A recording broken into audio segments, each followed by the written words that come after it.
Asiduos del buzón ciudadano. Y bueno, voy a quitar un poquito nada más por cuestiones técnicas. Estoy escuchando un eco y lo voy a quitar. Ya estoy. Ok. Bueno, comentaba, no está por aquí nuestro compañero Toño Villegas. Ahorita en un momento se incorpora con nosotros. Y bueno, agradezco nuevamente a los compañeros del buzón. Aquí anda Luis Martín, aquí anda Julio, encargado siempre de la parte técnica. Y bueno, vamos a comenzar esta plática que me parece muy relevante en estos momentos y que tiene que ver con el hecho de discutir sobre el sistema de salud en México, dada la pandemia de coronavirus y de su enfermedad asociada COVID-19. Y en esta ocasión, lo que yo quiero comentar es hacer un análisis con datos, no con ideas predeterminadas, sino que yo quiero aportar algunos datos de análisis que no hacen los analistas en México. Cometen un gravísimo error de análisis de querer analizar de manera endogámica una pandemia. Efectivamente, el concepto de pandemia significa global, significa a nivel mundial, y tener un enfoque endogámico es lo peor que se puede hacer. Bien, pues lo primero que tenemos que preguntarnos es, ¿el actual gobierno de México qué condiciones tiene para enfrentar esta pandemia? ¿Cómo es que llegó el gobierno de México? ¿Con qué elementos? Es como plantear, no me gusta hacer analogías en términos de la guerra, pero es plantear cómo me estás mandando a la guerra o en una competencia, qué elementos tengo para poder competir, aunque esta no es una competencia, sino más bien es una carrera por salvar la vida de muchas personas. Y lo más importante es discutir sobre indicadores básicos del estado de salud de un sistema unitario.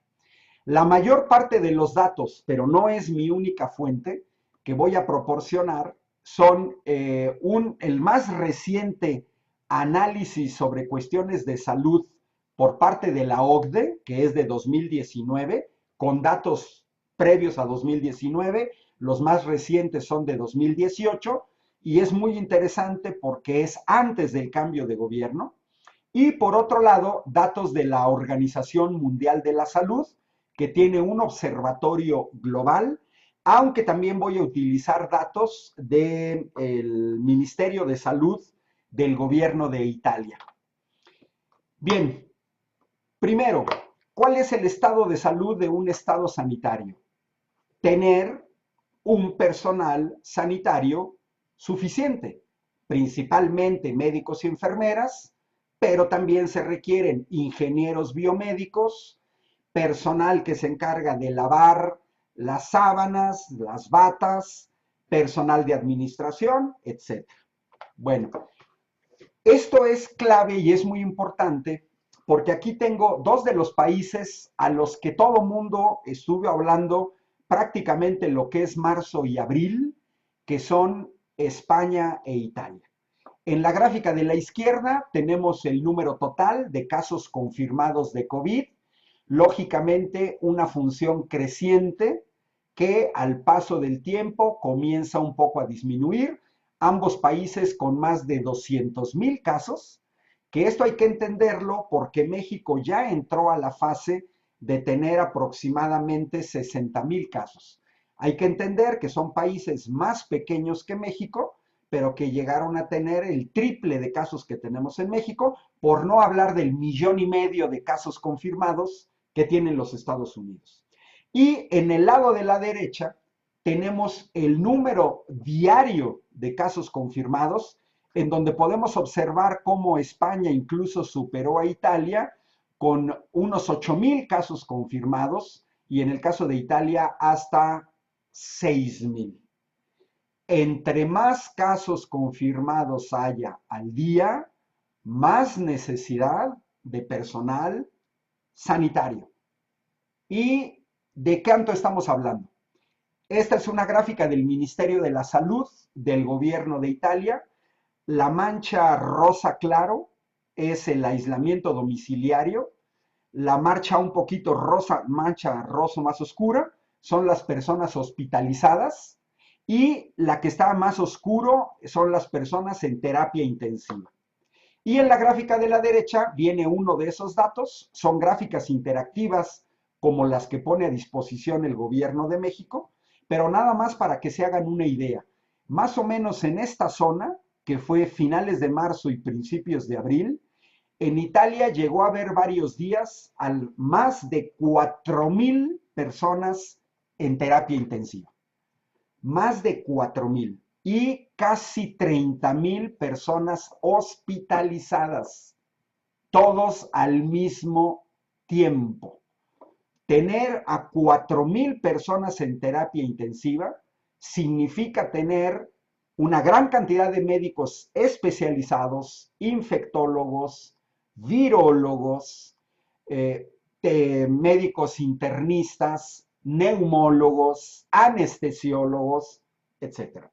Y por otro lado, tener equipo suficiente para terapia intensiva. Es lo que se conoce como las personas intubadas. Bueno, aquí está la herencia de los gobiernos, de 30 años de gobiernos neoliberales en México, y estos son los datos con lo que el gobierno actual trata de detener esta pandemia. Es el número de médicos por cada 1,000 habitantes, la fuente es la Organización Mundial de la Salud, y podemos ver en el extremo derecho a México con una cantidad irrisoria de 2,38 médicos por cada 1,000 habitantes. Ahorita voy a comparar con España y con Italia, que tienen aproximadamente 4 médicos por habitante y que podría ser lo mismo que Argentina y Dinamarca, para no hablar de los países líderes como Cuba, que tiene más de 3 veces médicos por cada 1,000 habitantes. ¿Por qué la Organización Mundial de la Salud, la OCDE e incluso el Banco Mundial es uno de los indicadores principales que utiliza para cuestiones de salud? Pues por la sencilla razón de que entre más médicos haya, menos pacientes tienen que atender, mejor servicio, más tiempo de consulta. Si cambio este indicador, ahora esta gráfica yo la elaboré, no con los mismos datos de la gráfica anterior, simplemente lo que hice fue dividir los 1,000 habitantes entre el número de médicos para ver cuántos pacientes por médico se tienen que atender. Vemos que mientras que en Italia y España prácticamente los médicos tienen que atender a 250 personas cada uno, en México cada médico tiene que atender a más de 400 personas. Y ya ni nos comparemos con Cuba, que cada médico cubano tiene que atender a 120. Esta lámina nos permite entender la enorme sobrecarga de trabajo de los médicos mexicanos antes de la pandemia, porque ahora tenemos que agregar a la carga usual todas las personas enfermas de COVID-19 que requieren hospitalización o cuidados médicos por parte de médicos. Bueno, el hecho de que no tengamos médicos suficientes, esta lámina viene de la OCDE, nos muestra aquí a México. Esto es el histórico entre el año 2000 y 2017, que quiere decir el número de doctores que son consultados por persona. Y vean cómo México está en uno de los niveles más bajos, muy abajo del promedio de la OCDE, que es 6,8.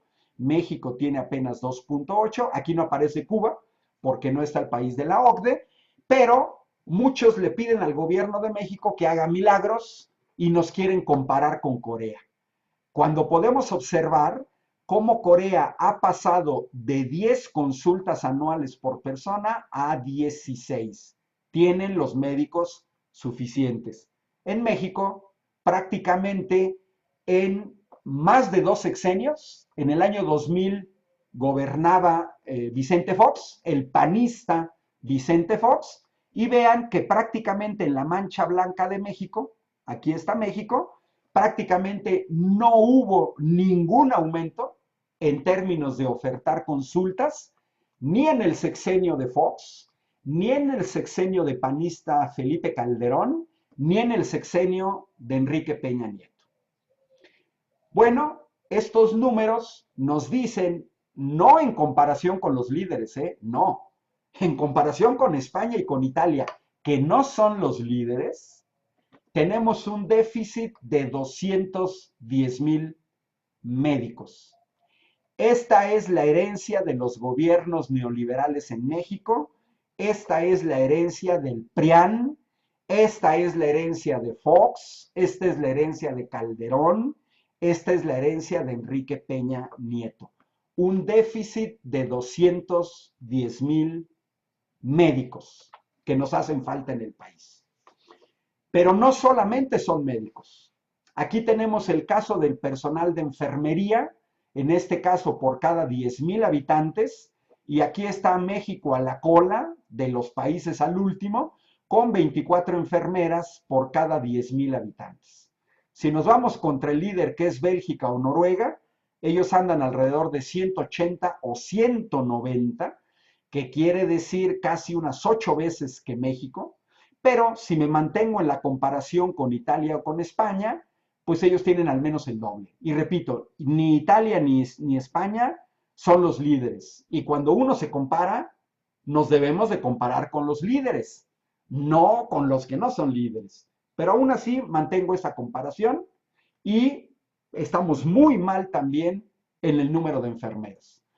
Ahora, lo mismo, si dividimos esos 10,000 entre cada enfermera, podemos observar que las enfermeras mexicanas, al igual que los médicos mexicanos, tienen que atender a unas 420 personas. Hay una caída ya brutal aquí con España e Italia, en el cual tienen que atender a 170, pero hay países como Suiza, Irlanda, Finlandia, que pueden atender a menos de 70 personas. 7 por 6, 42, quiere decir 6 veces menos que México. Esta lámina nos muestra una sobrecarga de trabajo de las enfermeras mexicanas derivado de la falta de enfermeras antes de la llegada del gobierno de la 4T. Esto se tiene que insistir porque esta es la herencia que dejaron panistas y priistas. Y bueno, aquí tenemos el histórico entre 2000 y 2017, aquí está México. Vean que prácticamente México no cambió nada, ni en el sexenio de Fox, ni en el sexenio de Calderón, ni en el sexenio de Peña Nieto.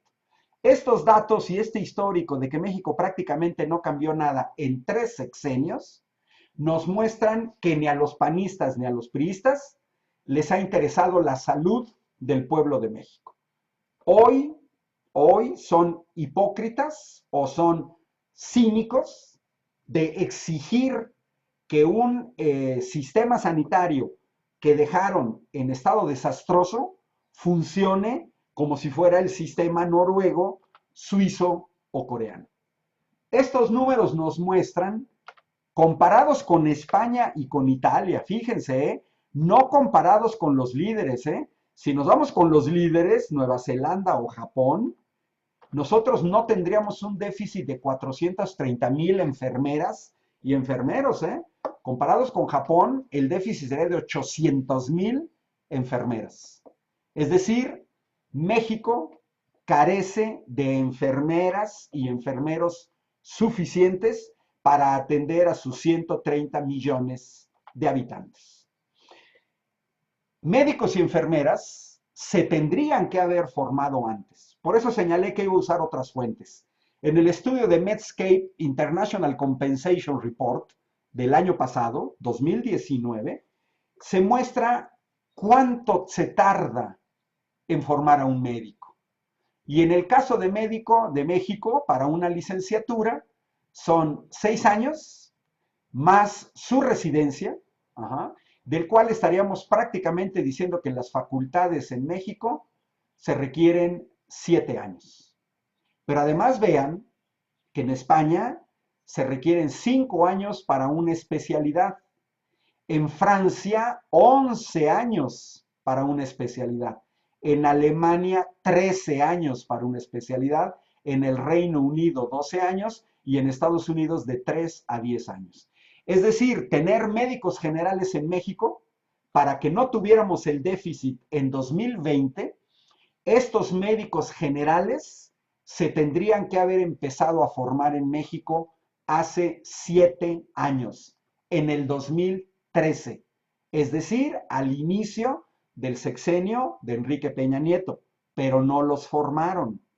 Y si quisiéramos formar especialistas con una calidad mínima, serían 3 años y si no, 7 y hasta 10. Entonces, para formar especialistas desde sus inicios de licenciatura, se requerirían al menos 10 años. Se tendrían que haber empezado a formar en 2010 o incluso antes de 2010. Es decir, esta tarea les correspondía al gobierno de Felipe Calderón y al gobierno de Enrique Peña Nieto. Un médico no se forma de la noche a la mañana. Y eso hay que entenderlo. No es responsabilidad, no puede ser responsabilidad del gobierno de la 4T que no haya suficientes médicos y enfermeras. Y tampoco los vamos a importar por la sencilla razón de que no les podríamos pagar. Y más en general, esta lámina nos muestra el trabajo en el sector salud. México está al último. Vean, al último.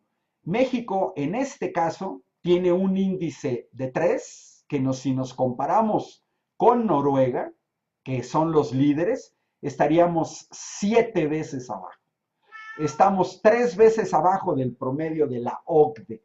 Pero además, históricamente, entre el 2000 y el 2017, vean cómo estas bolitas de México prácticamente no aumentaron.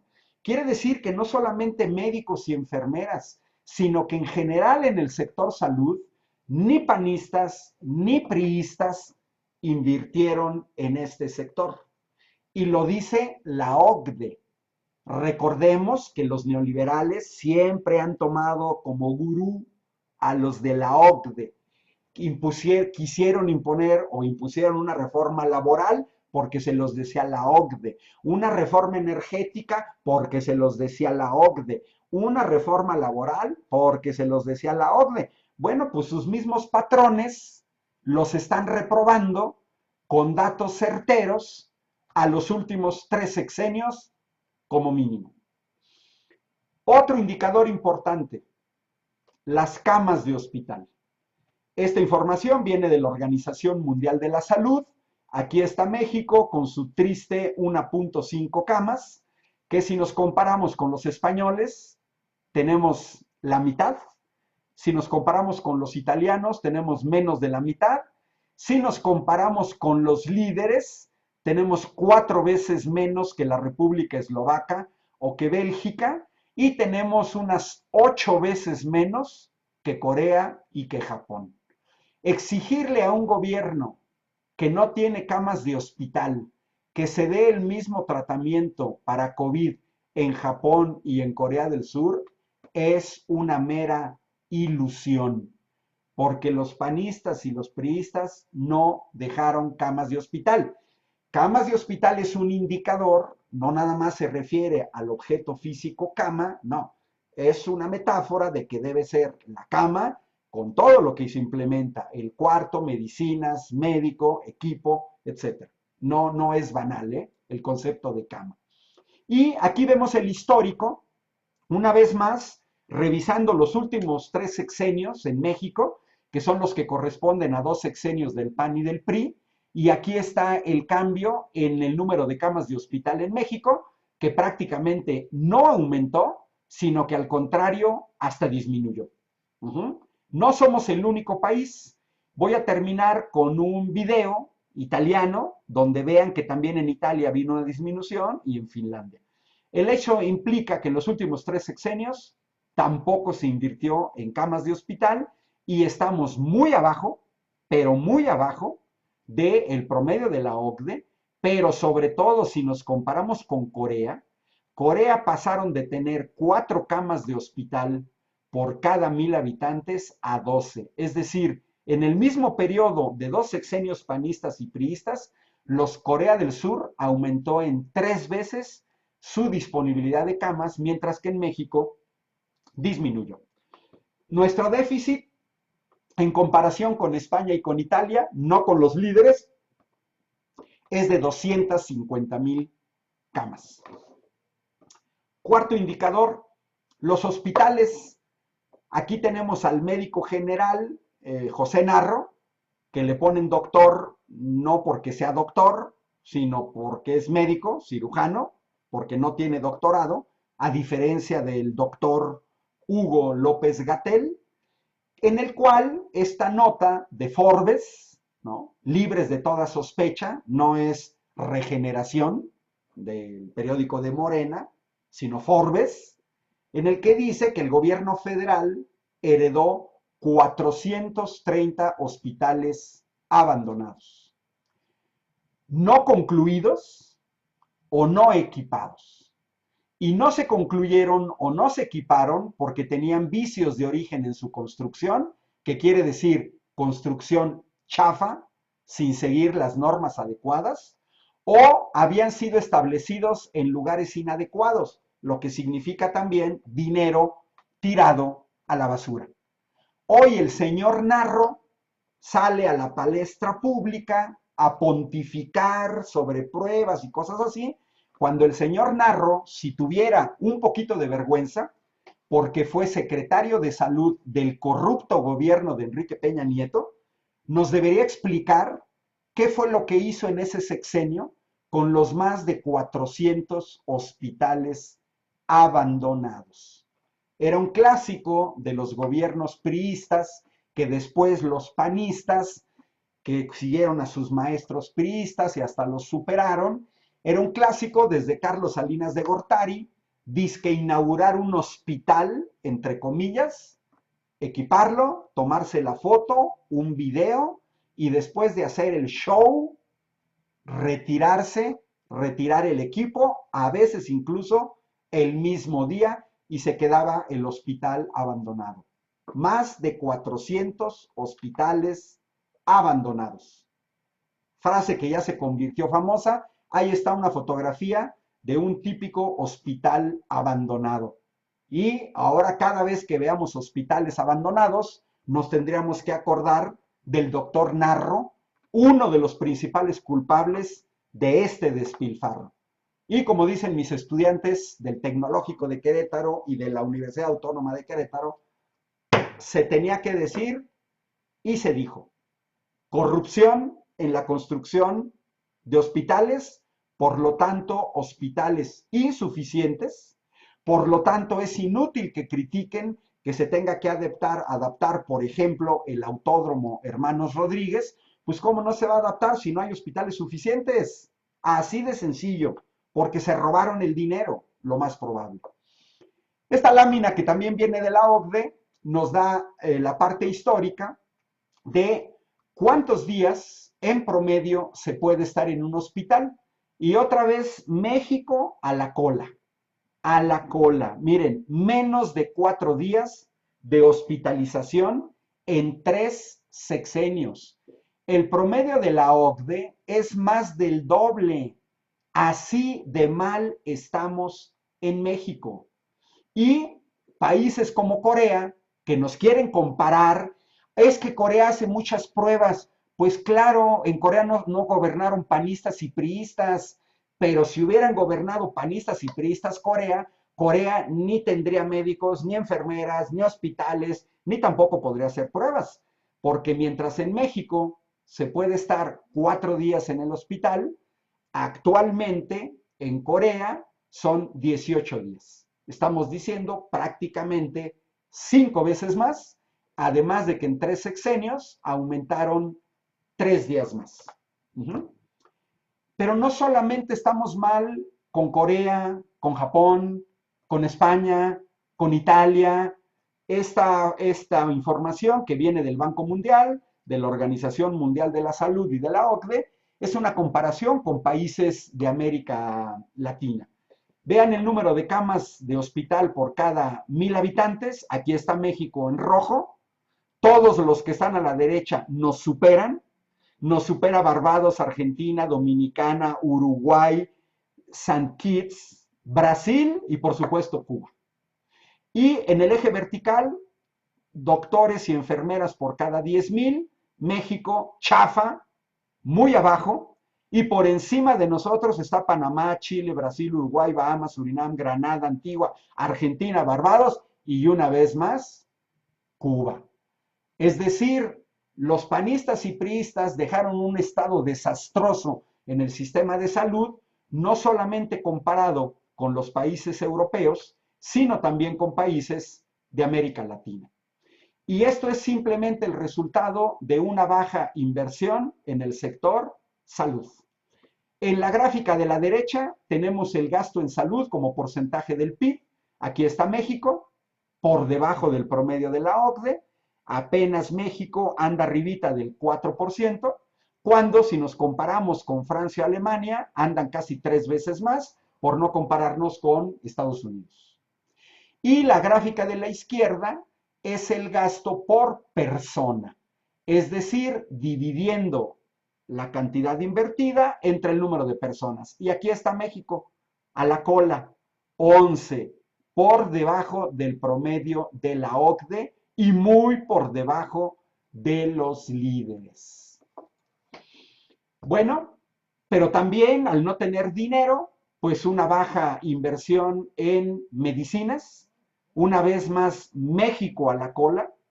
El indicador que tiene aquí es en términos de dólares norteamericanos por persona. Y vean, México en el triste penúltimo lugar con apenas $250, la mitad de lo que es el promedio de los países de la OCDE, menos de la mitad de lo que invierte en España e Italia y mucho menos, casi 4 veces más de lo que se invierte en Suiza o 3 veces más de lo que invierte en Japón, Alemania o Canadá. Es una ilusión el pretender que en estas condiciones, en la lucha contra el COVID, México tenga los mismos datos que estos países. No somos comparables. ¿Por qué tenemos que comprar ventiladores? ¿Por qué nos faltan mascarillas, guantes, equipo de protección para nuestros médicos? ¿Por qué faltan ventiladores para los pacientes? ¿Por qué se tuvieron que comprar mascarillas, guantes, equipo de protección, ventiladores donde se pudieron conseguir en el extranjero? Por ejemplo, de China. Pues simplemente porque en México no había. A ver, exfuncionarios gubernamentales, un tal Julio Frenk, otro que se apellida Chertorivsky, ahora ya salió Narro. Estos señores deberían de salir a explicarnos cuántos ventiladores útiles dejaron cuando terminó su administración, cuántas mascarillas de tipo N95 dejaron para proteger a nuestros médicos y a nuestras enfermeras. En 2009 hubo ya una pandemia. Ya vimos a los panistas estar en el gobierno frente a una pandemia, la del virus AH1N1. A ver, señores panistas, ¿cuántos ventiladores o cuántos respiradores dejó el gobierno de Felipe Calderón? Útiles, ¿eh? ¿Cuántos dejó el gobierno de Vicente Fox? ¿Cuántos dejó el gobierno de Peña Nieto? ¿Por qué tenemos que importar de China mascarillas? Pues porque los empresarios mexicanos, en vez de estar chillando por pagar impuestos, se deberían de poner a fabricar mascarillas siguiendo estándares internacionales. ¿Dónde están los empresarios mexicanos que exportan trajes de protección para los médicos? ¿En dónde están los empresarios mexicanos que producen para el mercado nacional y para el mercado internacional respiradores? ¿En dónde están? Pues no están, porque gran parte de los empresarios en México no son empresarios, Son comerciantes, compran mercancía en el extranjero y nos la venden en México con sobreprecio. Eso es lo único que hacen. Compran y venden. Y si estoy mintiendo, pues entonces que me digan los empresarios quiénes son esas empresas y que nos expliquen cuántas mascarillas, cuántas caretas, cuántos guantes, cuántos equipos de protección y cuántos ventiladores le vendieron a Corea, cuántos le vendieron a Estados Unidos, cuántos les vendieron a Francia. Ah, y ahora sí se quejan de que tengamos que adquirir en China. Pues ¿por qué? Porque el gobierno neoliberal le apostó a depender al extranjero. Somos un país que importa el 96% de la tecnología que consume. Y eso es derivado de las políticas de los gobiernos panistas y priistas. Uh-huh. Miren, se los dice la OCDE. CT son tomografías computacionales, escáneres, y MRI son unidades de resonancia magnética. Vean a México, otra vez a la cola. Apenas tenemos seis aparatos de tomografía computacional por cada 1.000.000 de habitantes. Y apenas tenemos 3 unidades de resonancia magnética por cada 1.000.000 de habitantes. Comparado con el promedio de los países de la OCDE, aquí tendríamos México 6 por 5, 30, tenemos prácticamente 4 veces y media menos escáneres. Y si nos vamos a la parte de las unidades de resonancia magnética, estamos 6 veces abajo. Por no compararnos otra vez con Japón, Australia, que son líderes. Bueno, también tenemos un problema en México. No nos debe de sorprender el número de fallecimientos en México, que en promedio es más alto que en otros países, porque también los gobiernos neoliberales nos dejaron por cuestiones de alimentación un país con un alto porcentaje de enfermedades crónicas, de los cuales tenemos que pagar el precio. Aquí tenemos una tabla que se publicó en la televisión de Milenio, en el cual tenemos cómo se ha ido incrementando entre 2016 y 2018 los fallecimientos o las muertes debidas a enfermedades del corazón, a diabetes, tumores, enfermedades del sistema digestivo, accidentes y otras causas externas. Y de la cual viene una comparación con las víctimas de COVID.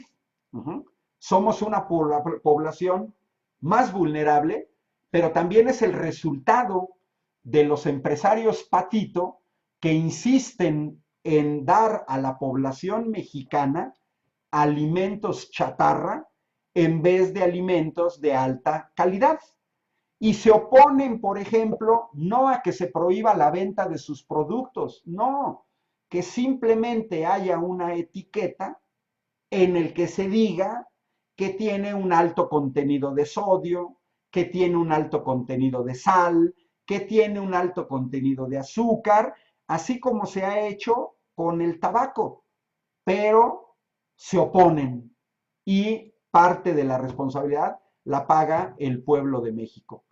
México, esta clasificación es mala y estamos aquí solo superados por Chile. Es la obesidad entre adultos. Es el porcentaje de la población arriba de los 15 años. México ya va en un tristísimo 73%, muy arriba del promedio de los países de la OCDE, del 58%, y con quien nos quieren comparar, Japón y Corea. Vean la diferencia enorme. Corea tiene menos de la mitad de población obesa que tiene México. Y lo mismo Japón. Somos un país más vulnerable también como resultado de una política pública de salud. Bueno, estoy terminando para dejar espacio a comentarios y preguntas. ¿Y cuáles son las consecuencias? Veamos parte de esta tabla que viene de la OCDE, en el cual viene la esperanza de vida. Aquí está México, en rojo 75.4. Comparados con los australianos, con los austriacos, con los belgas, con los canadienses, incluso con los chilenos, con los daneses, con los finlandeses, nosotros andamos muy abajo con los italianos, 83 años. En México, eso quiere decir que andamos 8 años abajo, 7 años abajo en esperanza de vida con respecto a los países que invierten en salud. Uh-huh. Y lógicamente, vean aquí la cobertura de servicios para México está baja, lo dice la OCDE. Protección financiera en México baja, aquí está el promedio de la OCDE.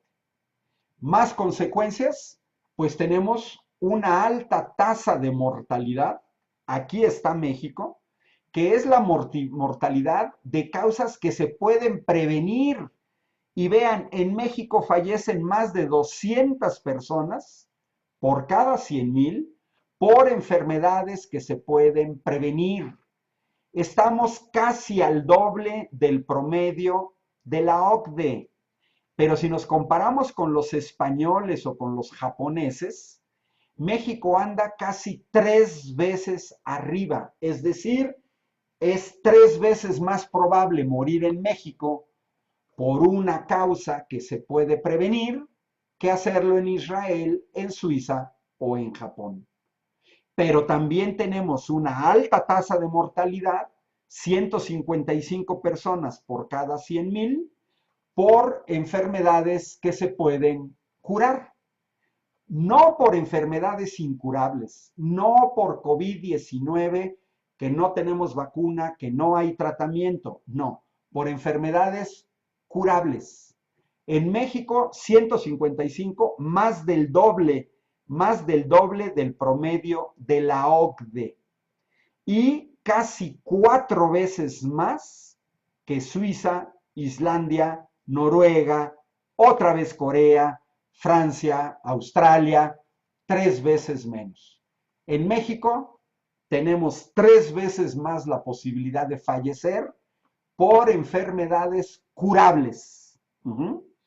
Pero además, la cobertura sanitaria en México es de las más chafas del mundo. Aquí estamos en rojo, por debajo del promedio de la OCDE, que anda alrededor del 98%, y en México apenas el 88%.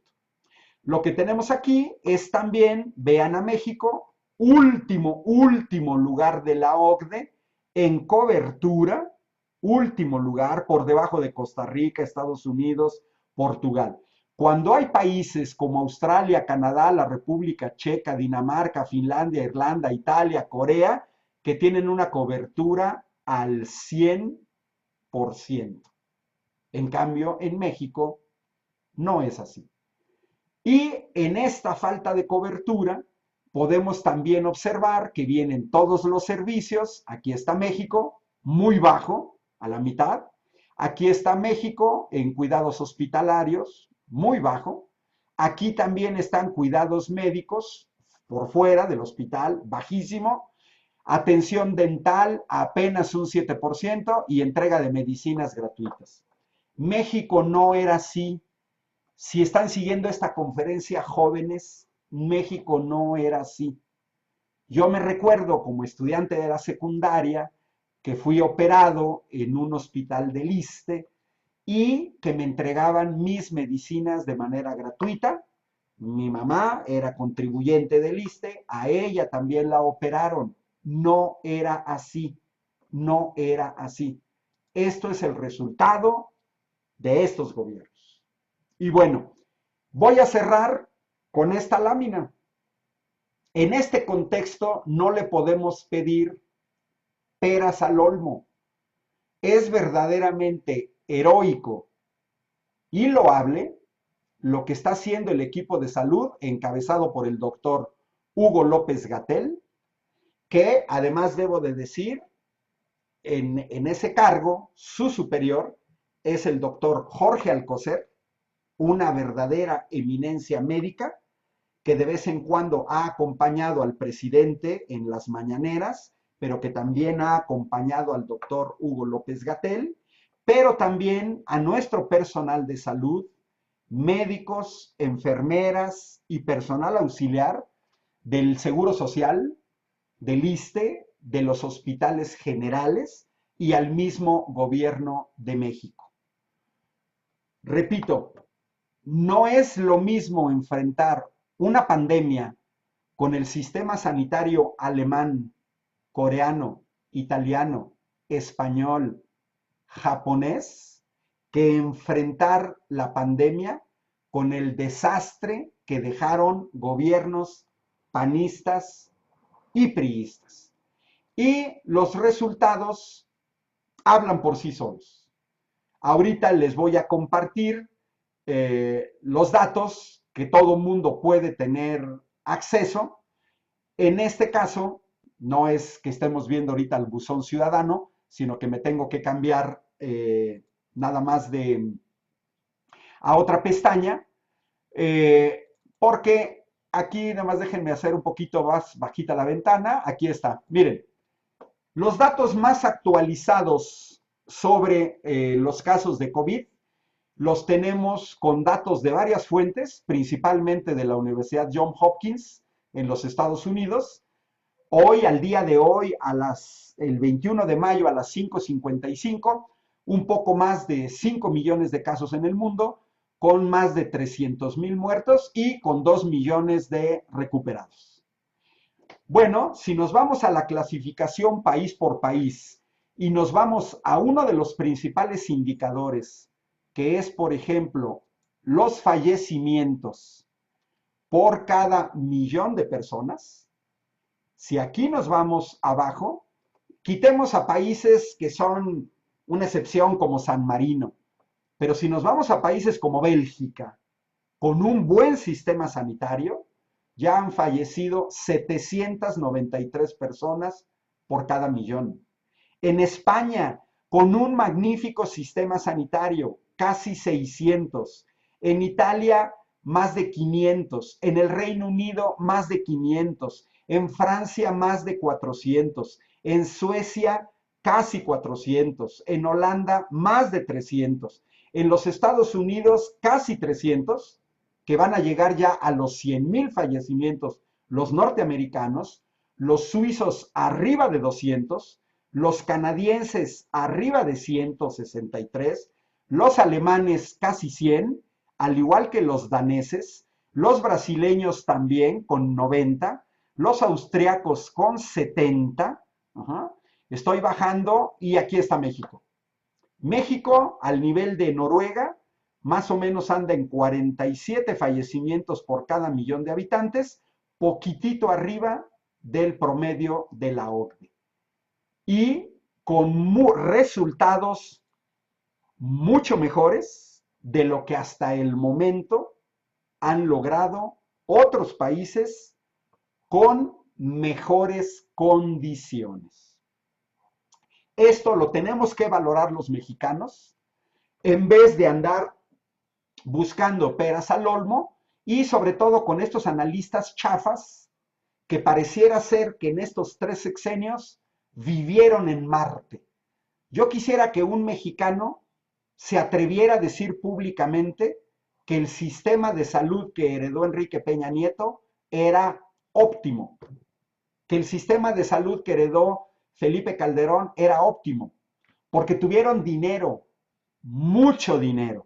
Los ingresos petroleros en el sexenio, en los sexenios de Vicente Fox y de Felipe Calderón, fueron del orden de 7.7 billones de pesos, de los cuales tuvieron casi 900,000 millones de pesos de excedentes petroleros.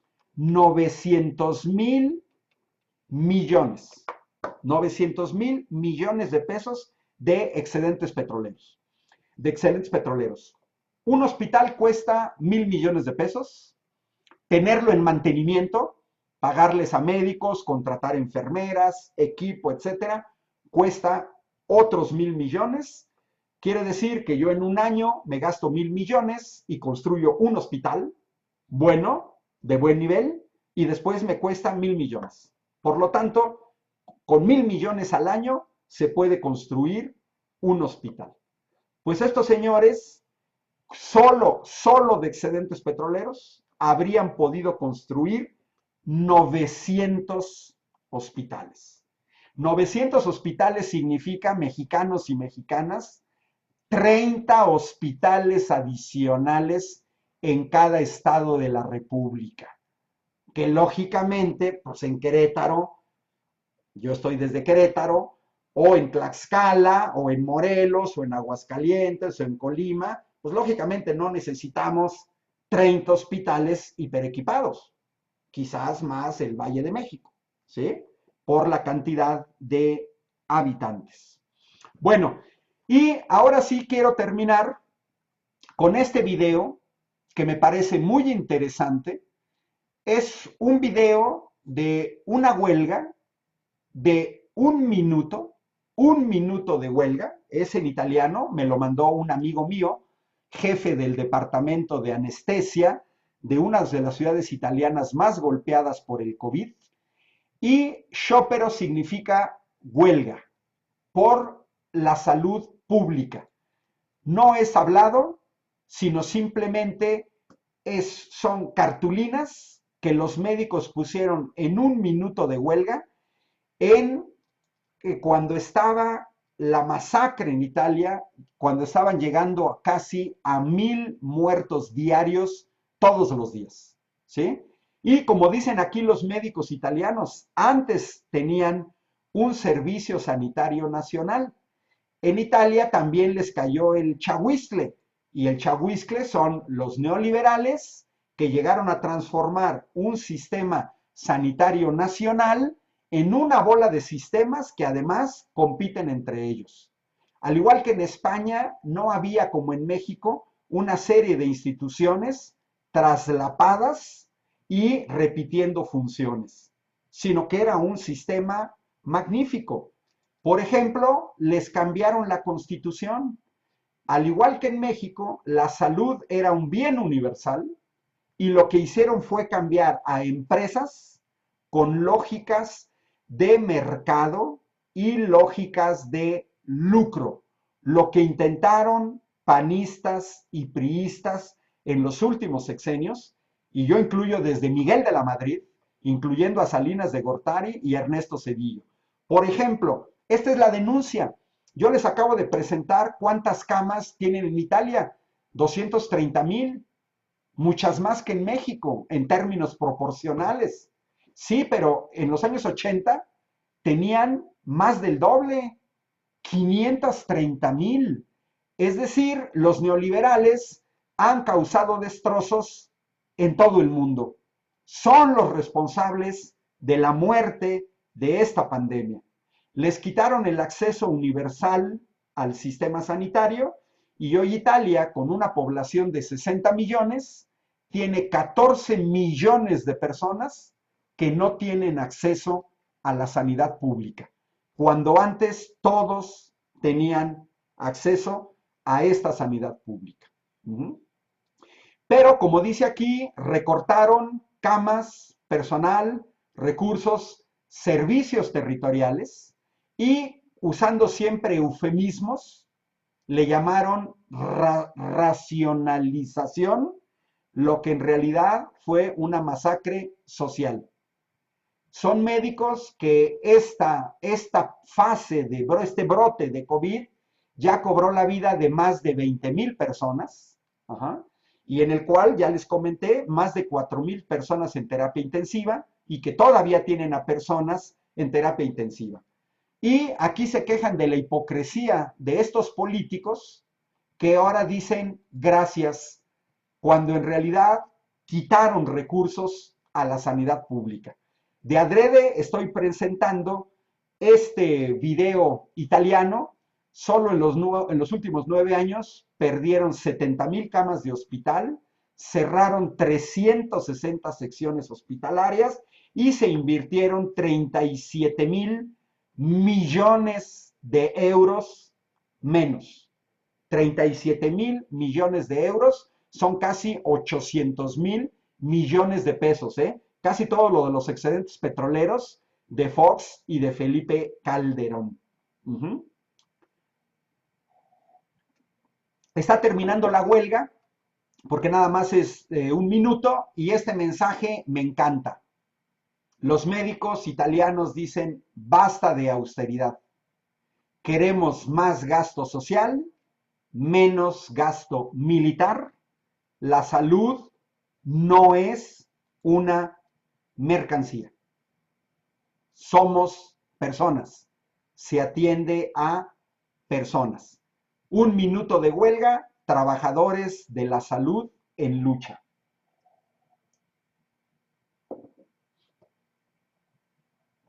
Y aquí está el nombre de dos personas jóvenes fallecidas, Daniela de 34 años, Silvia de 49 años, aunque la mayor parte de la gente ha muerto, y de manera muy simbólica, esta huelga termina arrojando guantes de protección, caretas de protección y tapabocas, que se ve que no son de tipo quirúrgico.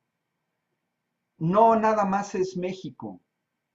En otros países que han tenido un estado social muy fuerte, los neoliberales han quitado derechos al trabajo, a la salud, derecho a un empleo digno, derecho a una pensión, y hoy estamos pagando el precio. Yo sí me siento protegido por el equipo del doctor Hugo López-Gatell, me siento protegido por los médicos del Seguro Social, me siento protegido por médicos y enfermeras del ISSSTE, e incluyo también a enfermeras, y deberíamos de dar un aplauso todos a nuestro personal de salud que se la está rajando en primera línea, que tiene familia, que pueden tener mucho miedo de ir a los hospitales, porque es inútil que estos analistas patito se escandalicen por el fallecimiento de personal de la salud en México. Señores, ¿en dónde estaban cuando panistas y priistas estaban reduciendo el presupuesto a salud pública? ¿En dónde estaban? Y es más, ¿en dónde estaban en marzo y en abril? ¿Qué no se han enterado que en España han fallecido decenas y decenas de personal de salud? ¿No se enteraron que en Italia han fallecido médicos, enfermeras, que en Alemania, en Rusia, en el Reino Unido, en los Estados Unidos está falleciendo personal de salud? ¿De dónde sacan que nada más en México? ¿Para qué quieren internet? Métanse a buscar, no sean patitos, chequen lo que está sucediendo en otros países. La epidemia que pegó en Europa, específicamente en Italia y en España, porque hoy está pegando en Rusia y en el Reino Unido, nos permite ver un poco de atisbar el futuro hacia México. Nosotros estamos en una parte que ellos ya pasaron. Sin las medidas del gobierno federal y sin el esfuerzo heroico de todo el equipo de salud, el número de fallecimientos en México sería al menos el doble, el número de casos confirmados sería al menos el doble, y estaríamos en una situación peor, como está Brasil, como está Estados Unidos, con su sistema sanitario colapsado. Y aprovecho para cerrar, ahora sí, es muy curioso que estos analistas chayoteros, patito, gente como Denise Dresser, que estudió en Estados Unidos, no tocan ni con el pétalo de una rosa a Donald Trump y tampoco al fascista sudamericano de Jair Bolsonaro o al desastre que causó en Inglaterra Boris Johnson. Hacen un escándalo en México y nunca los he visto decir algo por 1,5 millones de personas contagiadas en los Estados Unidos y por casi 100,000 muertos. Si nosotros tuviéramos la proporción de fallecidos en México igual que en Estados Unidos es casi el triple, no llega al triple. Pero México ahorita no tendría 6,000 muertos, tendríamos 30,000 muertos si estuviéramos en la proporción de los Estados Unidos. Bueno, compañero Toño, ya te veo con tus audífonos y tu gorra y tus lentes. Luis Martín, Adrián, hoy quise ser muy sintético. Los datos que presenté son duros, no vienen Sí, de México, no vienen del gobierno de la 4T, son datos que provienen de fuentes que los neoliberales siempre han utilizado. Organización Mundial de la Salud y la OCDE, principalmente. Y utilicé otros datos específicos de algún sistema sanitario local, tomé gráficas de un sitio de la Universidad de Oxford y tomé por ahí algún otro datito de alguna otra fuente. Bueno, estoy dispuesto a contestar preguntas. Como siempre, el compañero Luis Martín es el encargado de esta fase y mando un cordial saludo. Aquí estoy siguiendo yo la transmisión en mi tableta. Estoy viendo un poco los comentarios de la gente, pero no los puedo leer al mismo tiempo que estoy acá platicando. Simplemente estoy viendo que están corriendo. Bueno, y un saludo a Toño, que no nos saludamos al inicio. Luis sí, Martín, sí, cuando quieras estuvo nos muy, conectamos. tuve aquí problemas con el internet bastante complicados, casi no hay, no Eso tengo dicen internet todo, eso casi, dicen todos, se Toño, está cuando se viendo cada levantan vez. tarde. Luis Martín, ahora sí, pásale. Toño, bienvenido, muchísimas gracias. Maestro, muchísima actividad en la red. Desde luego, pues ha habido visitas desde personas que nos escuchan desde Canadá, San Francisco y Orinda, California, Nueva York, Las Vegas, Nevada, Chicago, Illinois, Tulum, Tlajomulco de Zúñiga, Jalisco, Hermosillo, Sonora, Puebla, Parral, Guadalajara, Jalapa, y desde luego delegaciones como Iztacalco y en la Colonia del Valle, Benito Juárez.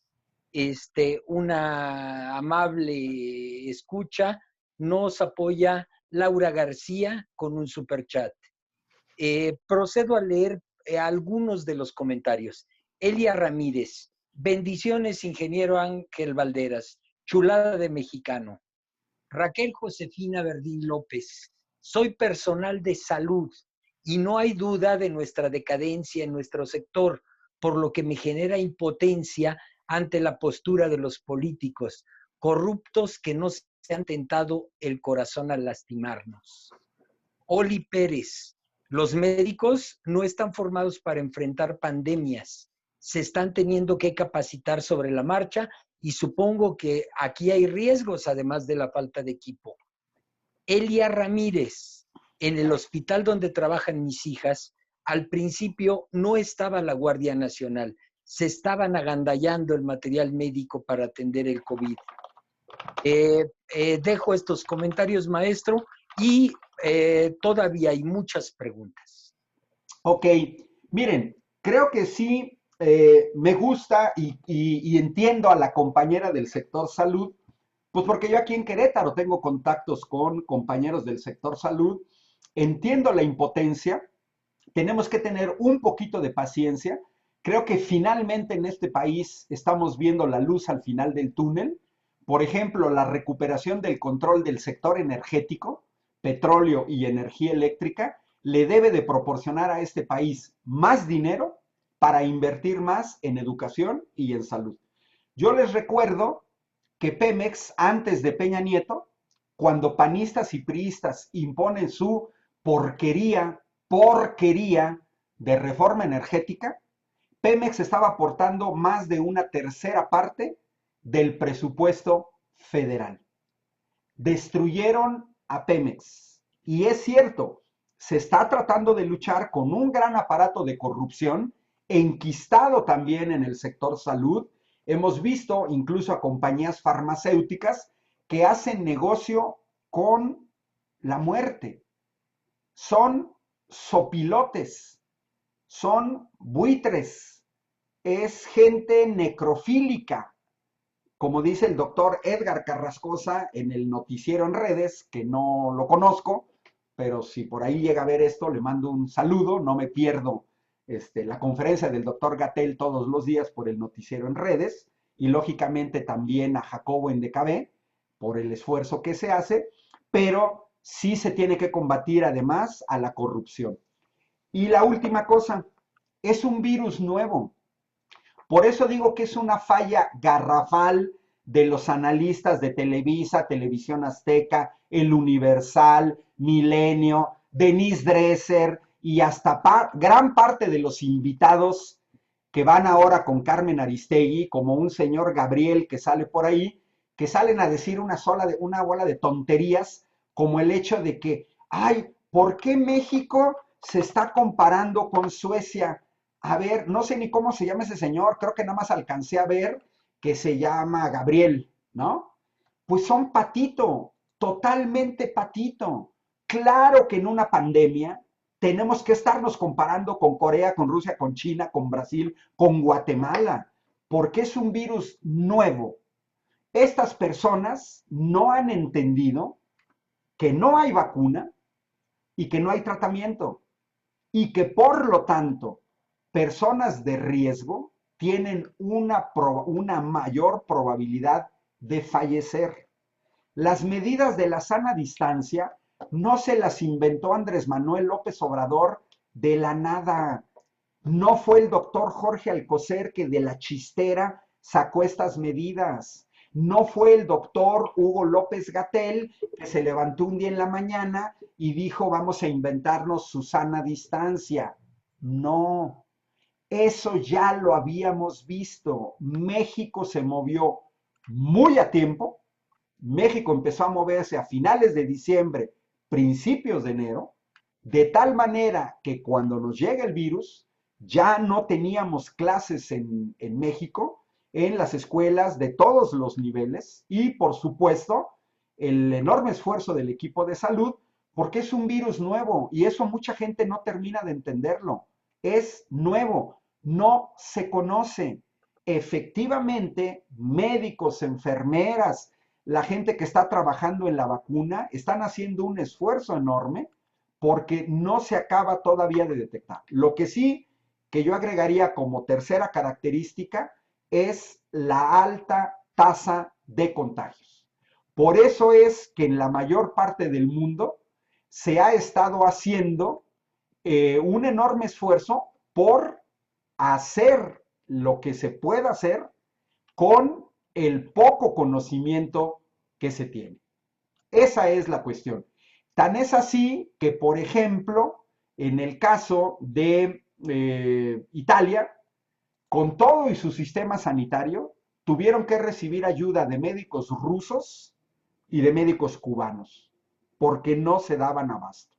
La ciudad de Nueva York, ahorita oí que estaba alguien en Nueva York, y más bien el estado de Nueva York y Nueva Jersey, centro de la pandemia en los Estados Unidos, la zona de la provincia de Milán, Bérgamo, Brescia en los Estados Unidos, la misma zona del norte de Francia, y que cada país tiene sus epicentros. Es evidente que los epicentros se generan ahora en zonas con una alta tasa de densidad.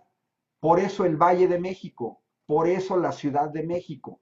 Es más difícil guardar la sana distancia y hay una mayor probabilidad de contagio. Y eso lo tenemos que entender. Es un virus nuevo, no tiene cura. Y está, por eso yo digo que es muy loable lo que está haciendo la gente del personal de salud. ¿Continúo, maestro? Perfecto, muchas gracias. Saulo Morán, maestro ingeniero Ángel Valderas, su capacidad de análisis es necesaria en un consejo asesor para apoyar a la secretaria Rocío Nale. Necesita rodearse de personas con la capacidad que usted tiene. Continúo con, perdón, perdí dónde iba. Bárbara Padrón. Además, ella tiene 3 preguntas. Además de apoyar a la Cuarta Transformación, ¿qué posibilidades tenemos con Andrés Manuel de avanzar? quita lujos, pensiones a expresidentes, la mal llamada reforma educativa, etcétera. ¿Cómo combatir la ignorancia y necedad? Bárbara Padrón también pregunta, la realidad que nos muestra Ángel Valderas, todos los acá presentes la sabemos, pero ¿cómo vamos a combatir la ignorancia y cuánto tiempo nos llevará esto?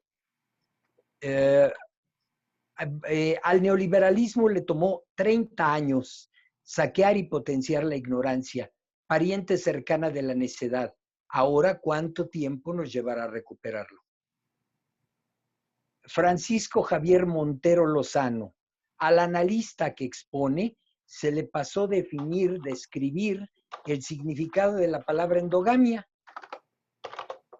Lilia Paredes, en México no hay empresarios, hay mercaderes y traficantes de productos pirata y de influencias, gracias a la complicidad de políticos y gobiernos prianistas corruptos que compartían información privilegiada.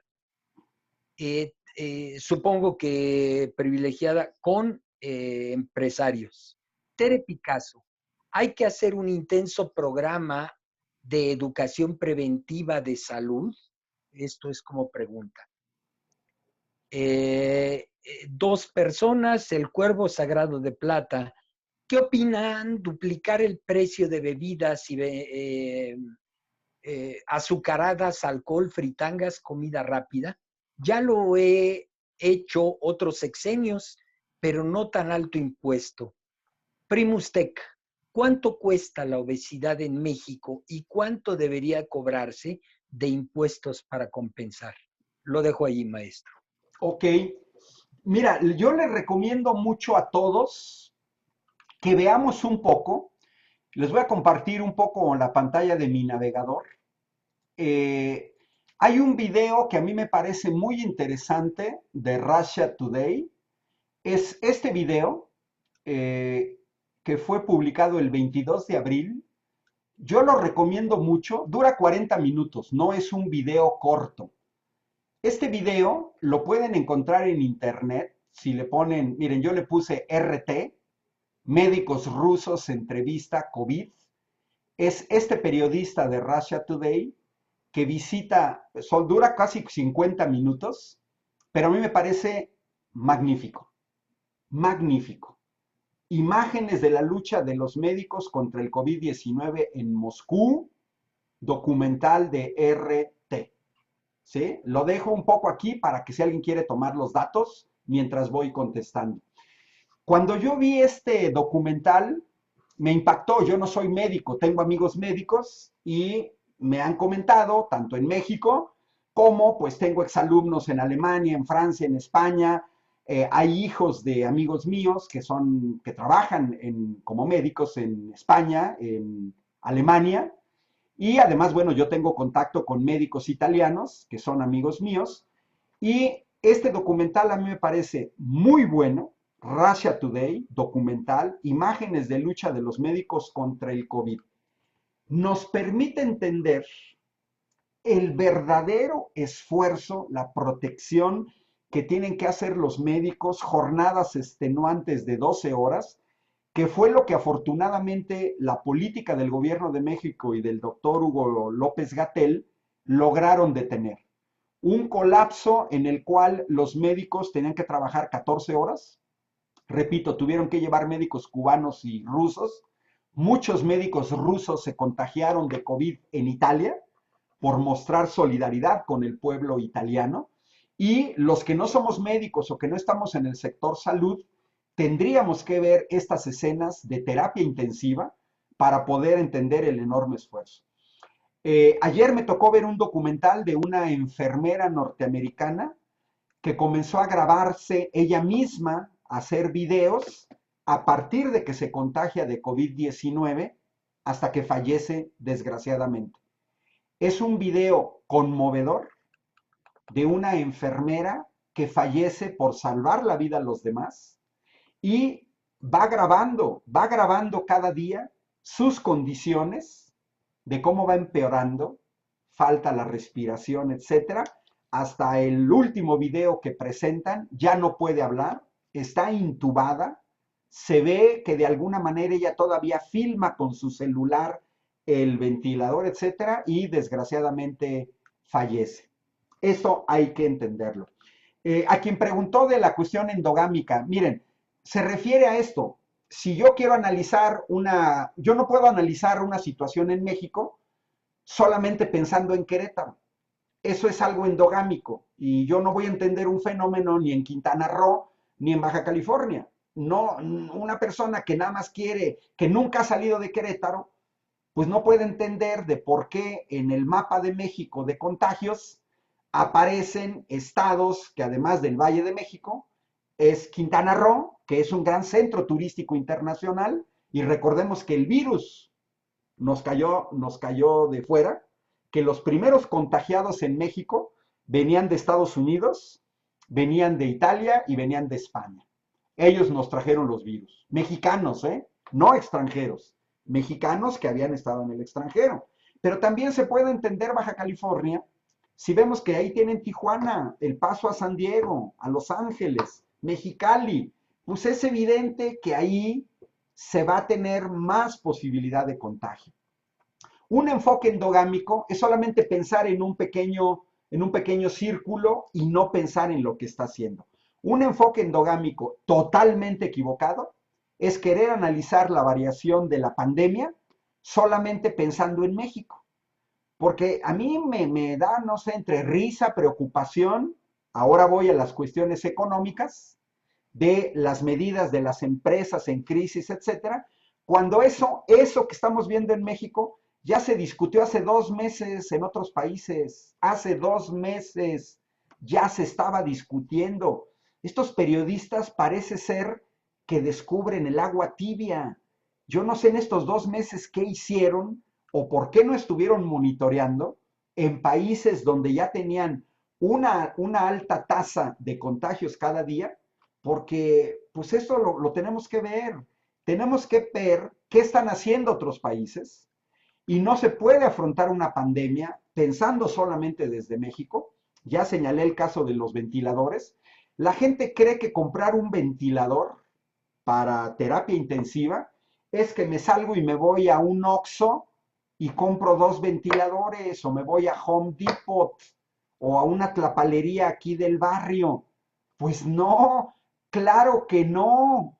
Los países productores establecieron inmediatamente medidas de protección para su propia población que consistieron en negar la exportación de material quirúrgico que ellos iban a necesitar para su propia población. Así que este puente aéreo entre China y México, en el cual el canciller Marcelo Ebrard ha hecho un magnífico papel, pues es también loable porque ahorita estamos ante la escasez y todo mundo sabe que cuando hay escasez, pues no se pueden conseguir las cosas tan fácilmente. ¿Qué se puede esperar del gobierno? Los problemas son difíciles, pero ya lo sabíamos. El fraude de 2006 instrumentado por los panistas para favorecer a panistas, Vicente Fox, que el pobrecito no tiene nada que comer, habríamos que hacerle una cooperacha, a ver si le damos algo de comer al señor, que le pida a los hijos de Marta Sagún que lo inviten a comer, nada más que le van a decir, come si te vas, a lo mejor por eso no le pide de comer a Marta Sagún, pero este fraude electoral de 2006 lo único que hizo fue retrasar la insurgencia del pueblo de México, 30 millones de votos, le dimos el aval al actual gobierno. Yo soy de los que veo que se están haciendo las cosas bien dentro de la medida de lo posible. Una cosa es lo deseable, otra lo posible. Mucha población de México quisiera que avanzáramos más rápido, pero miren, cuando se puede, ¿no? Son muchos frentes. Ahorita acaba de llegar Horacio Duarte a jefe de aduanas, es el tercer cambio que se hace, y bueno, ya se cambió en el Seguro Social, y se está atacando la economía, y la parte industrial, y la parte educativa, y la reforma educativa, y el CENTE, y el desastre en el sector salud, porque fueron 30 años de destrucción.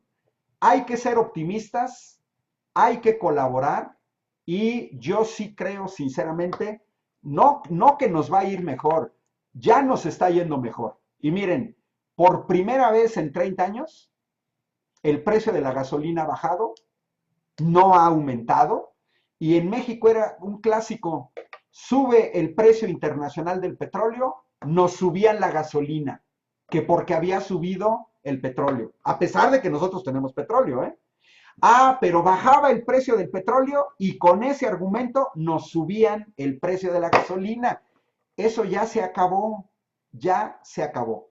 Tenemos que ser optimistas y tenemos que consolidar este cambio. Luis Martín. Perdón, maestro, muchas gracias. Continúo, se han ido agregando compañeros que nos escuchan desde Playa del Carmen, Azcapotzalco, San Francisco, California y Celaya. Herminia Castañeda, certera y directa tu cuidadosa participación, maestro Ángel. Eres fiel a tu nombre, un ángel. Gloria Salas, doctor Ángel Puga, ojalá pronto pueda hablarnos sobre la nueva resolución para la interconexión al sistema eléctrico nacional de los generadores de energía renovable.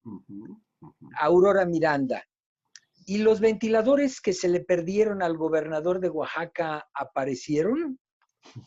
María López, ¿hay soluciones para salir de esta situación a corto plazo mientras dure la pandemia? Rodión, que nos expliquen qué pasó con el boom petrolero. Sonia Martínez hace dos preguntas. Saludos desde Guadalajara, Jalisco. Hola, maestro Ángel Puga. ¿El seguro médico es un fraude total? Señor Ángel Puga, yo en lo personal lo aprecio mucho y me gustaría que fuera el sucesor de mi presidente AMLO. Lo dejo allí, continúan las preguntas. Miren, saludos mucho a la compañera Herminia Castañeda, mucho aprecio. Nos conocimos en el lejano 2006 luchando contra el fraude electoral. Ella está en Querétaro, le mando saludos, a veces nos tenemos que saludar así. Efectivamente, yo creo que las cuestiones de la administración pública están cambiando.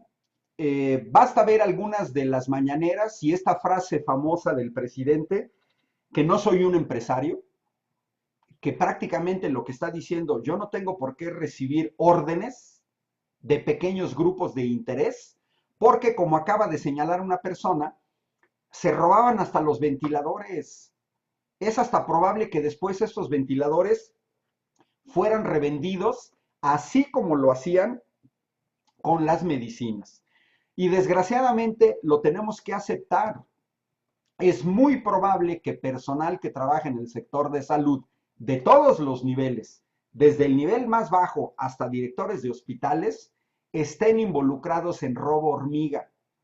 No sé si recuerden que varios gobernadores de oposición, principalmente panistas, pero también por ahí anda un señor de Movimiento Ciudadano, creo que se apellida Alfaro, al que se lo chamaquearon con pruebas rápidas, porque según palabras textuales ya ni las llamadas le tomaban, y también por ahí anda un senador de Movimiento Ciudadano de Nuevo León que quiere ser gobernador.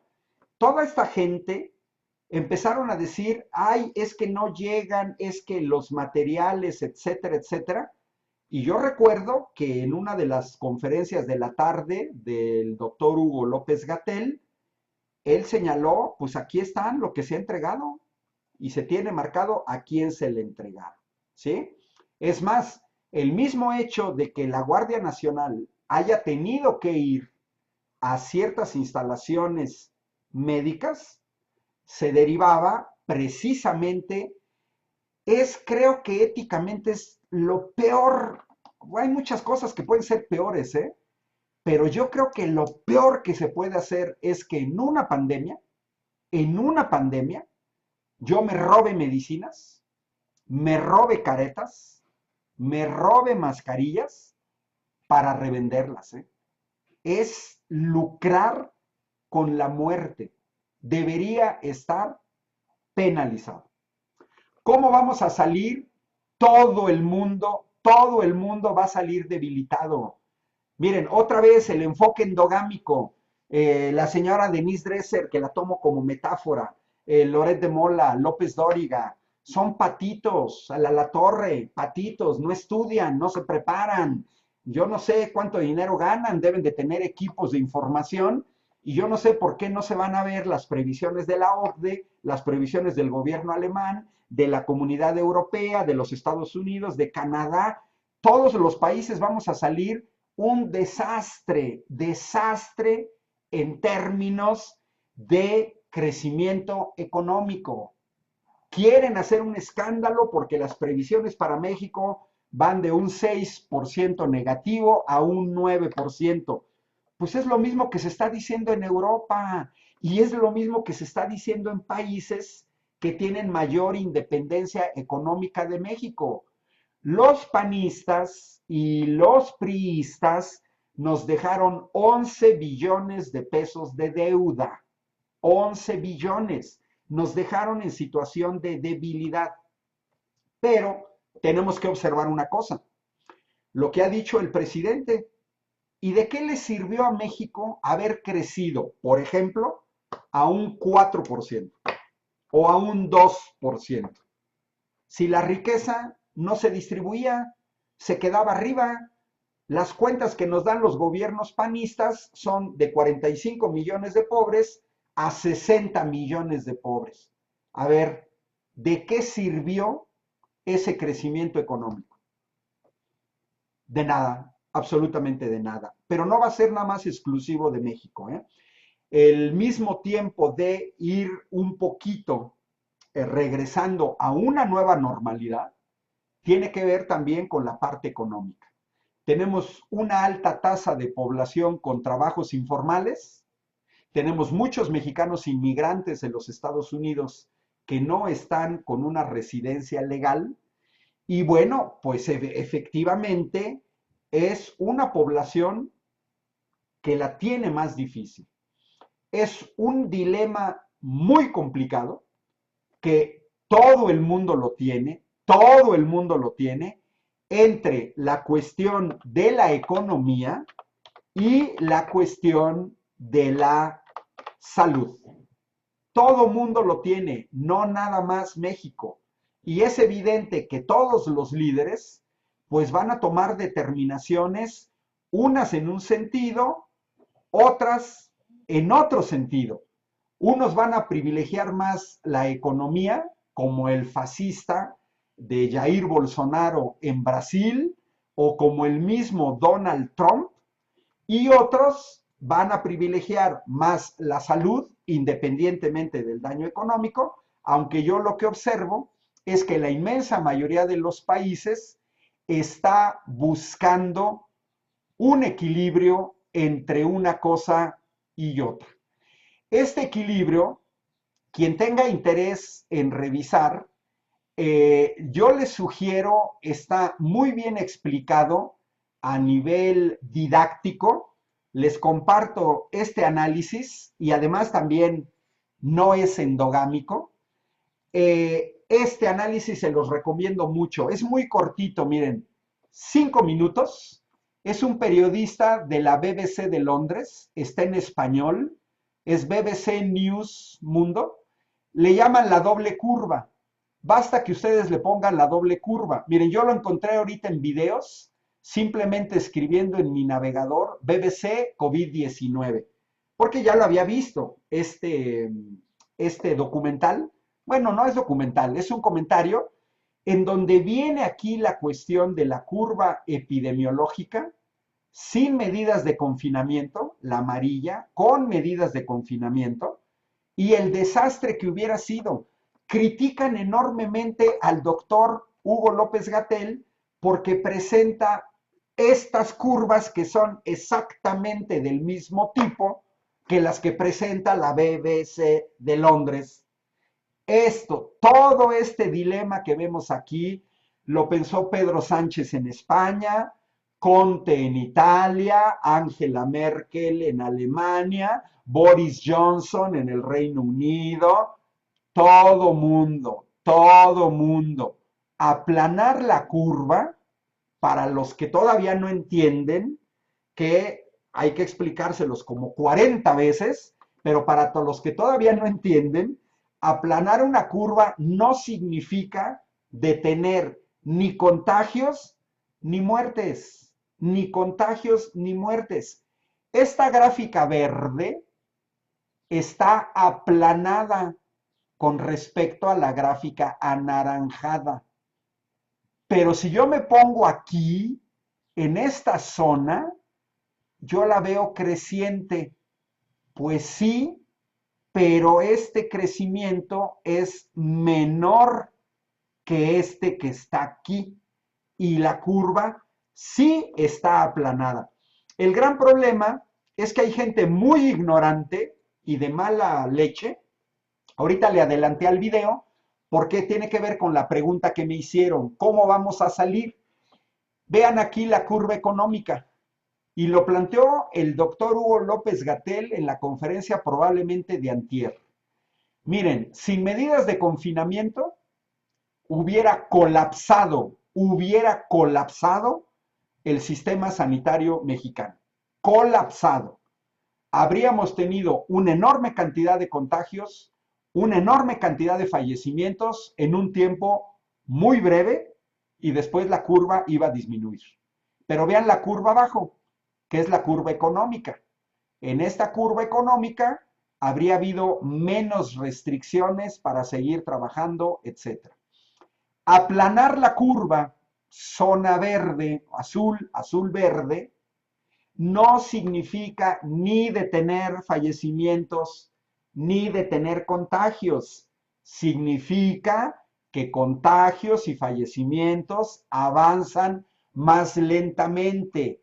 A ver, los que no han entendido qué significa avanzar más lentamente.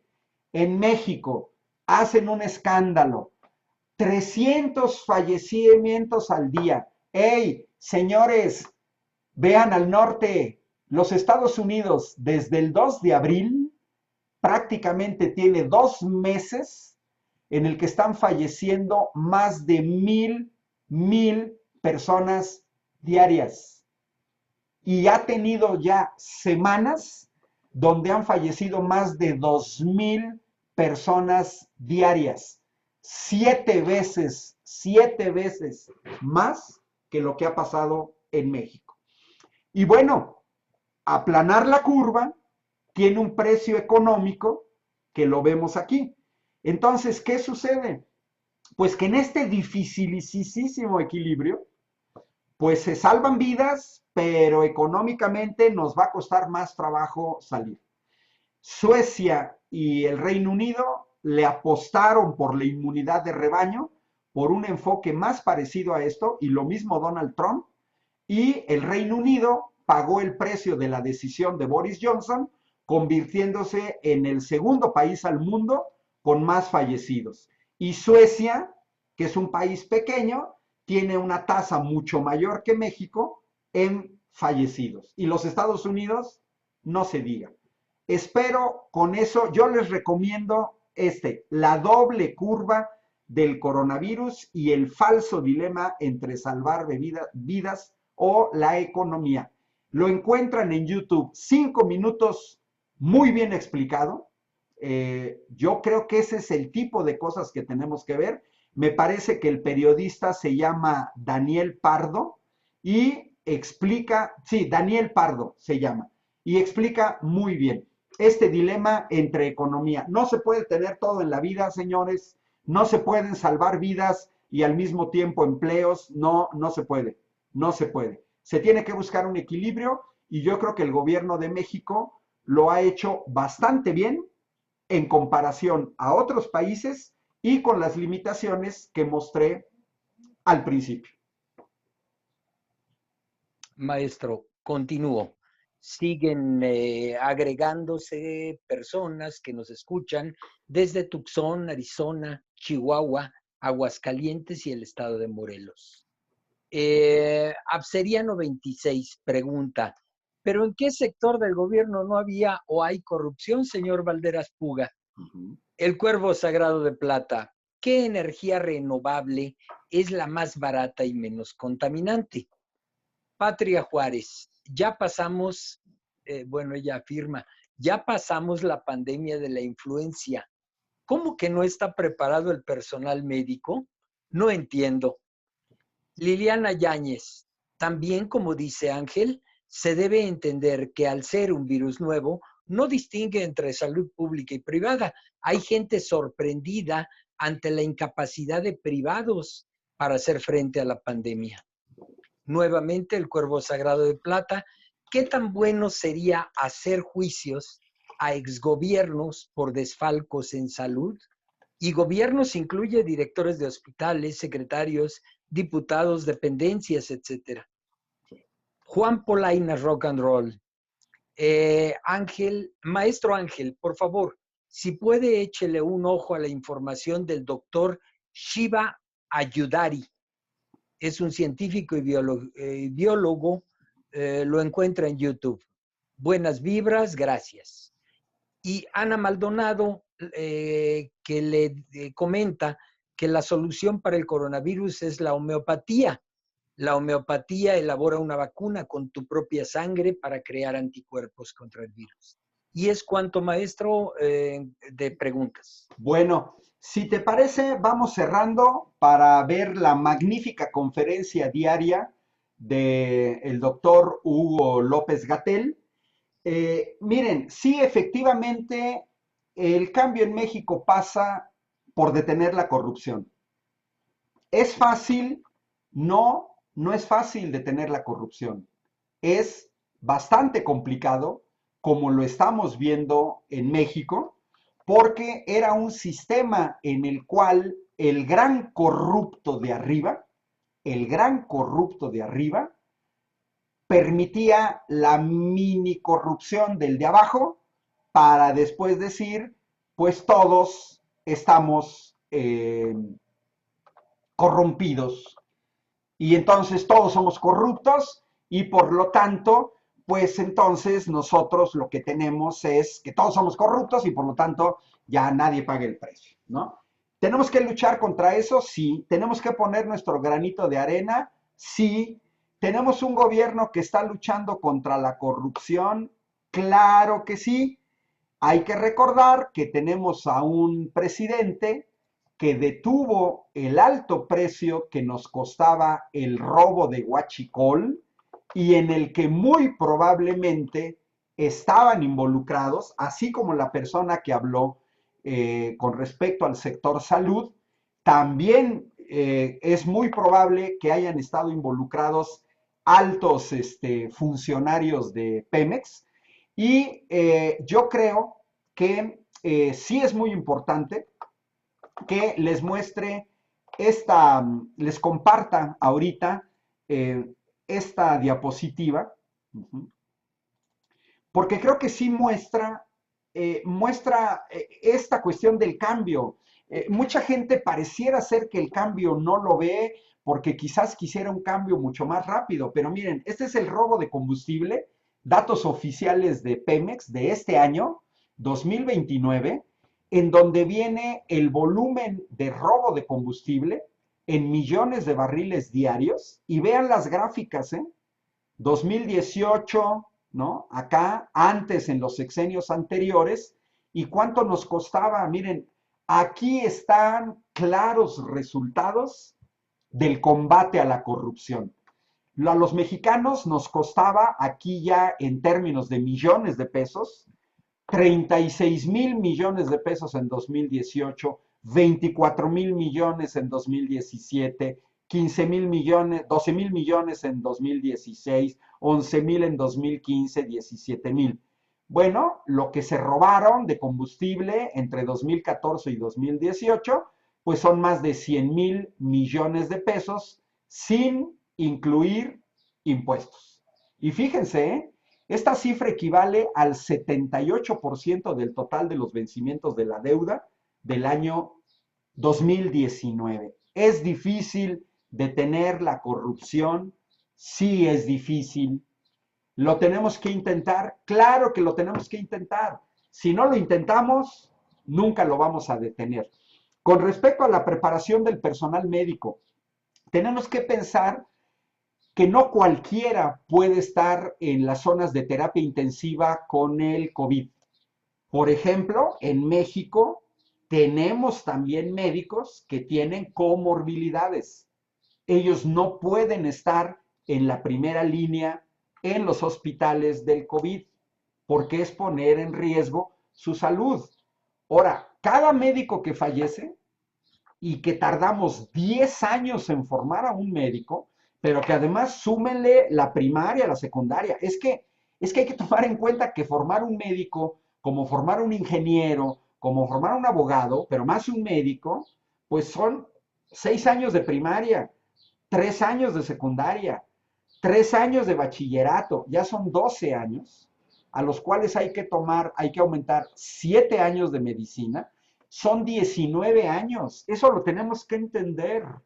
Es un médico recién egresado de 25 años de edad, se comenzó a formar para ser médico desde el kinder Campanita o desde el kinder Bambi, en el kinder en donde haya estado. Es un chiquitín que se comenzó a formar para ser médico a los 4 años de edad. No tenemos que ver que son los 7 años, son más de 20 años de preparación y si le agregamos una especialidad, 30 años. Aquí se refiere uno a preparación específica. Yo señalé infectólogos, virólogos, epidemiólogos, neumólogos, anestesiólogos. Ahorita en este momento para enfrentar la pandemia, pues lógicamente se requiere más de ellos que cardiólogos, gastroenterólogos, otorrinolaringólogos, dentistas, etcétera. Bueno, y por último, con respecto a la cuestión de la energía renovable, les presento así muy brevemente, ¿no? Para compartir con ustedes, porque es otro tema. Entonces quiero ser muy breve. Miren, vean esta gráfica del Sistema de Información Energética de la Secretaría de Energía. Es de 2016, de cómo andamos en la producción energética en México. Y vean la terrible manchota que hacemos aquí. Lo queramos o no lo queramos, mexicanos y mexicanas, y los que están en Tucson, y los que están en Nueva York, pero son mexicanos, a ver, lo queramos o no lo queramos, Estados Unidos, Noruega, el Reino Unido, Arabia Saudita, Venezuela, Irak, Irán, Rusia, somos países petroleros, tenemos petróleo, ahora ya sabemos que tenemos litio, tenemos uranio. Bueno, pues hay países que tenemos fuentes de energía. En un momento el Reino Unido utilizó una gran cantidad de energía en su revolución industrial utilizando carbón. Bueno, pues nosotros siendo un país petrolero, pues el 63% de la energía que producimos en México viene del petróleo. Y también tenemos gas. Y tenemos la central nuclear de Laguna Verde en Veracruz. Bueno, de energías renovables no vamos tan mal. A nivel mundial, más o menos hay una producción como del 13%. ¿De cuáles son las energías renovables? Vean que la mayor parte en México es biomasa y biogás, pero también tenemos solar, eólica, geoenergía y también, pues naturalmente tenemos las hidroeléctricas. Ajá. Una sola energía renovable no va a poder sustituir este 63%. Le vamos a tener que apostar a todas estas, de las cuales aquí yo incluiría la mareomotriz. ¿Cuál es más barata? Pues les quiero mostrar un mapita de el potencial solar de México. Miren, aquí está la radiación solar en julio. Tenemos un país en el cual tiene más de 7 horas al día, esto que está aquí. Esta gráfica nos muestra que tenemos una alta tasa de potencial de energía solar, pero se tienen que resolver problemas técnicos asociados. Repito, nos heredaron un país panistas y priistas en el cual estamos importando el 96% de la tecnología que consumimos. Pues sí, necesitamos paneles solares, pero necesitamos hacerlo en México, dándole trabajo a los mexicanos. Necesitamos generar energía eléctrica mediante el viento.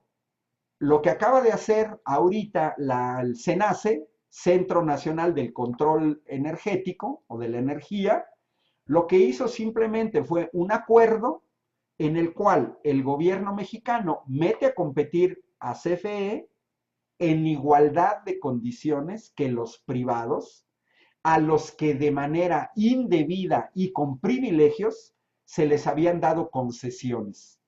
Yo no entiendo por qué panistas y priistas nos fueron a traer a españoles para venir a poner a aerogeneradores en el istmo de Tehuantepec y no invirtieron en las facultades de ingeniería de las decenas de universidades autónomas que tenemos en México, en donde incluyo al sistema de más 230 institutos tecnológicos del país, que formamos ingenieros, donde está la UNAM, donde está el Politécnico, la Metropolitana, la UDG, no le apostaron a los mexicanos. El costo de la energía tiene que ver también cuánto importamos, si lo pagamos en dólares, se produce en el país, si tenemos que pagar patentes o si le apostamos a los mexicanos. Por eso son muchos factores que intervienen en las energías renovables, pero México tiene mucho potencial en energía eólica y mucho potencial en energía solar. Y es patético que países que tienen menos horas de radiación solar estén produciendo más energía eléctrica solar que nosotros los mexicanos. Pues ya nos echamos 2 horas, Toño, Julio, Luis Martín, creo que conviene ya pararle. Sí, Esperar la conferencia. Yo les sigo recomendando a muchos, vean las conferencias del doctor Hugo López-Gatell. No hay necesidad de verlas a las 7, se pueden ver diferidas en YouTube, así como se pueden ver diferidas las conferencias del presidente Andrés Manuel López Obrador en la mañana. Yo, por ejemplo, soy uno de los que no puedo ver la mañanera en el momento, en vivo, porque doy clases en línea. Yo formo ingenieros y doy clases todos los días a las 7 de la mañana y no puedo verla en vivo. Pero ya después que terminan mis clases, mientras estoy haciendo trabajo, la pongo como si fuera el radio. Y bueno, esa es mi invitación. Vean las conferencias, vale mucho la pena, es información confiable. Hay que detener la infodemia, ¿no? De fake news. Y bueno, yo no tengo los elementos, pero me gustaría echarme un debate con estos analistas, ¿no? Que están criticando al gobierno de México, endogámicos. Miren, no creo que durarían 3 minutos porque ya los vi que no hablan con datos y que desconocen totalmente lo que ha pasado en otros países. Mando saludos a toda la gente que sigue el Buzón Ciudadano. Agradezco siempre a Toño, a Luis Martín, a Julio y a todos los compañeros que han hecho un esfuerzo enorme en estos tiempos de pandemia de mantener un canal de comunicación, no en el parque postal, pero los que durante mucho tiempo hemos organizado eventos, apreciamos mucho su esfuerzo. Sigamos apoyando al Buzón Ciudadano desde donde estemos y si les gustó esta conferencia, denle like en el sitio web del Buzón Ciudadano. Yo también voy a usar mi canal, Ángel Valderas, que luego me han preguntado. Mis redes sociales son Ángel Valderas, tengo mi canal de YouTube, tengo mi espacio en Facebook, Ángel Valderas, mi espacio en Twitter, Ángel Valderas. Con gusto, quien quiera tener acceso a la presentación que exhibí, se ponen de acuerdo conmigo y me localizan por alguna de mis redes sociales. Maestro. Muy bien, Ángel. Vamos ahora a anunciar lo que vamos a tener el día de mañana. El día de mañana vamos a tener una reflexión colectiva